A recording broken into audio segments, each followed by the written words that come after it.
கடும் சிவப்பு வெண்மையாகும். உங்களை கழுவி சுத்திகரியுங்கள்.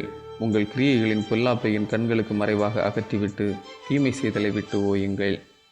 நன்மை செய்ய படியுங்கள், நியாயத்தை தேடுங்கள். ஒடுக்கப்பட்டவனை ஆதரித்து திக்கற்ற பிள்ளையின் நியாயத்தையும் விதவையின் வழக்கையும் விசாரியுங்கள்.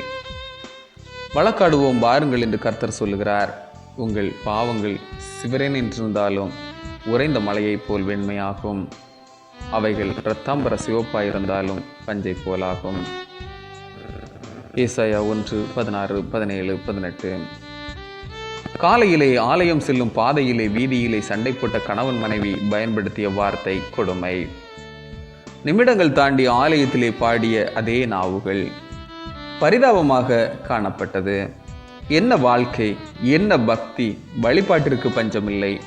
வழிபாடு, கொடை, வழங்குதல் வழியாக கடவுளிடம் கரம் கோர்க்கலாம் என்ற தீச்செயல் புரிவோரின் எண்ணத்தை ஏசாயா தீர்க்கன் சாடுகின்றார். தீச்செயலிலே தஞ்சமடைந்தோர் கடவுளிலே தஞ்சமடைதல் சாத்தியமில்லை என்பதை வெளிப்படுத்துகின்றார்.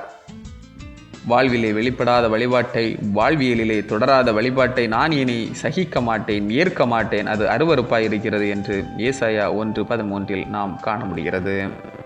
பலி காணிக்கை வழிபாடு பொருள் சார்ந்ததாக அல்ல, அது வாழ்வு சார்ந்த ஒன்று.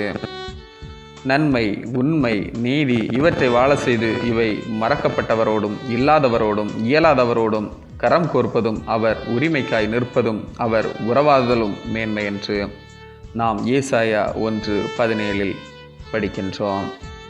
பாவத்தால் மாறிய நிறம் மற்றவர்களுடைய பார்வையிலே படுகிறது. உன்மீது இருக்கின்ற இந்த நிறத்தை நீக்கி வெண்மை நிறம், அதாவது தூயராய் பார்க்கும் மேன்மை நிலையில் கடவுள் உன்னை வைப்பார். ஆமேன். இந்த நாள் உங்களுக்கு இனிய நாளாக மலரட்டும்.